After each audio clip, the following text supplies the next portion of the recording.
কাসিম বলছে যে জেকব কুরুভিল্লা আনন্দ পিল্লাইয়ের জন্য সুপারি দিয়েছিল। আর জেকব উধাও। একজন মাঝারি মানের চার্টার্ড অ্যাকাউন্টেন্ট সুরেন্দ্র দালবি। কেস বন্ধ করার জন্য তো আমি 40,000 টাকা দিয়েছিলাম। আপনি তো টাকা দিয়ে ছাড়া পেয়ে গেলেন স্যার।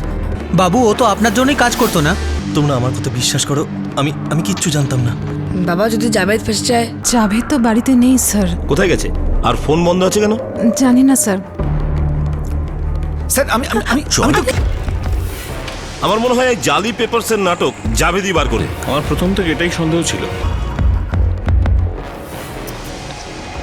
আর মেহমুদ চাচা, আপনি তো আমার হাতে পায়ে ধরেছিলেন, ওর নামে দিবি খেয়ে বলেছিলেন টাকাটা ফিরিয়ে দেবে।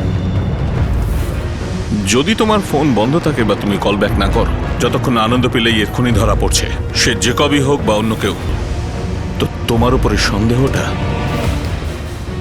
ডাবল হয়ে যাবে।